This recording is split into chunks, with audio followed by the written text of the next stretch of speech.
الحمدللہ رب العالمین والصلاۃ والسلام علی سید المرسلین۔ تفسیر تبیان القرآن، مقدمہ تفسیر۔ حضرت عثمان رضی اللہ تعالیٰ عنہ کے عہد میں قرآن مجید کو جمع کرنے کا بیان۔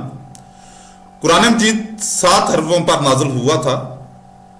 اور ہر قبیلہ کو ایک حرف پر قرآن مجید پڑھنے کی اجازت تھی،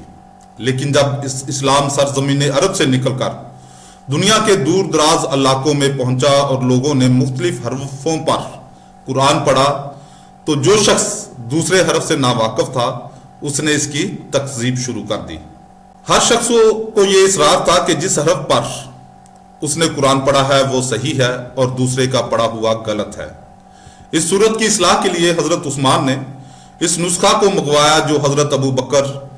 رضی اللہ تعالیٰ عنہ کے عہد میں جمع کیا گیا تھا، اور اس کی متعدد نقلیں تیار کرا کر تمام شہروں میں بھجوا دی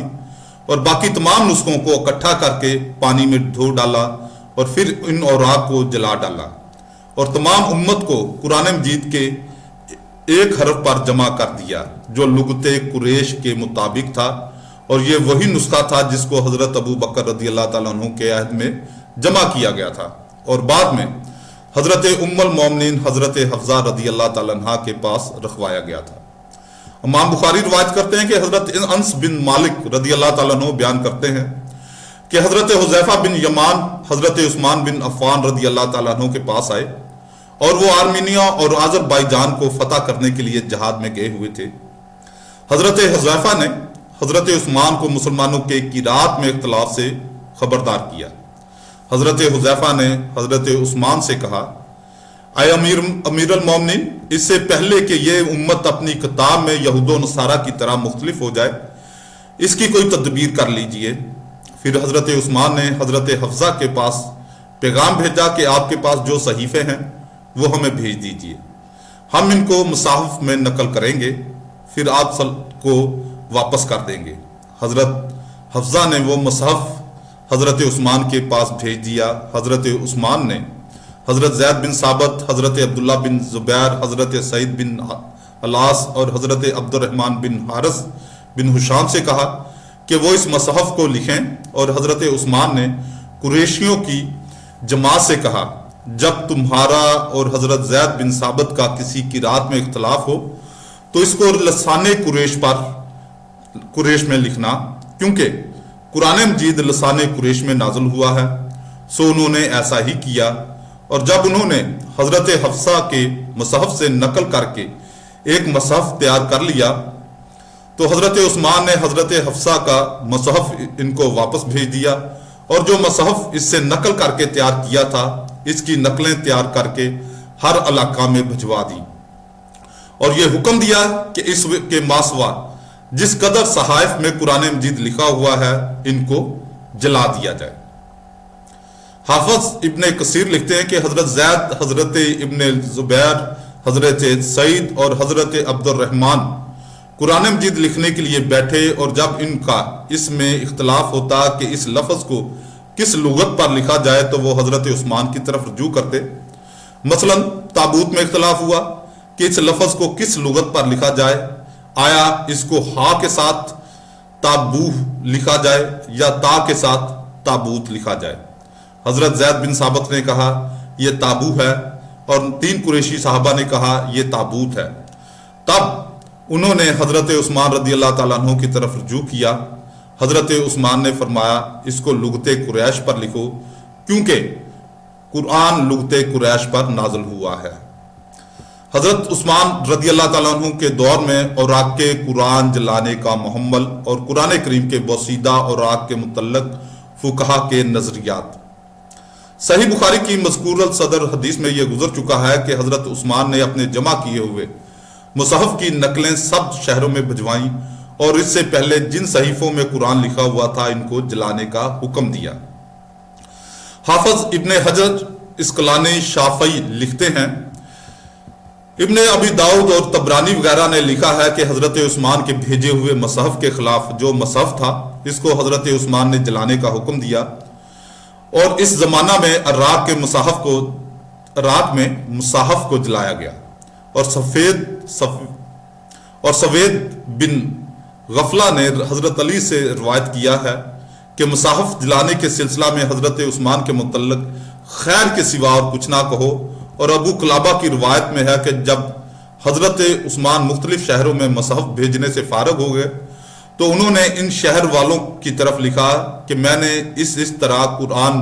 مجید جمع کیا اور میرے پاس پہلے جو کچھ لکھا ہوا تھا اس کو میں نے مٹا دیا، اور تمہارے پاس جو کچھ پہلے لکھا ہوا ہے تم بھی اس کو مٹا دو۔ اور مٹانے کا مفہوم ان صحائف کو دھونے اور جلانے سے عام ہے، اور اکثر روایات میں جلانے کی تصریح ہے، اور ہوا یہی ہے۔ اور یہ بھی ہو سکتا ہے کہ ان کاغذات سے آیات کے نقوش کو دھو کر پھر انہیں جلا دیا ہو۔ اور قاضی ایاز مالکی نے وثوق سے کہا ہے کہ پہلے ان کاغذات کے نقوش کو دھویا، پھر اس کو مٹانے میں مبالغہ کے لیے ان کاغذات کو جلا ڈالا۔ علامہ ابن ابطال نے کہا کہ اس حدیث میں یہ دلیل ہے کہ جن کتابوں میں اللہ کا نام لکھا ہو ان کو جلانا جائز ہے۔ اس عمل میں ان کتابوں کی تکریم ہے اور ان کو بے ادبی سے بچانا ہے۔ علامہ بدر الدین عینی حنفی لکھتے ہیں کہ حضرت ابو بکر کے عہد میں جو مجموعہ تیار کیا گیا تھا وہ صورتوں کے الگ الگ صحائف تھے۔ ہر صورت میں آیات ترتیب سے تھیں، لیکن تمام صورتیں متفرق تھیں، ترتیب وار نہ تھیں۔ اور حضرت عثمان نے جو مصحف جمع کیا وہ مرتب تھا، اس میں صورتیں ترتیب وار تھیں۔ حضرت عثمان نے جو باقی صحائف کو جلانے کا حکم دیا تھا، اس کا علامہ کرمانی نے یہ جواب دیا ہے کہ جو آیات منسوخ التلاوت تھی یا جو غیر لغت قریش پر تھی یا آیات کے ساتھ جو تفسیر لکھی ہوئی تھی اس کو جلانے کا حکم دیا تھا۔ قاضی ایاز نے کہا کہ آیات کو دھو کر پھر نقوش کے محو میں مبالغہ کرنے کے لیے کاغذات کو جلایا تھا۔ علامہ ابن ابطال نے اس سے یہ استدلال کیا ہے کہ بے ادبی سے بچانے کے لیے جن کتابوں میں اللہ رب العزت کا نام لکھا ہے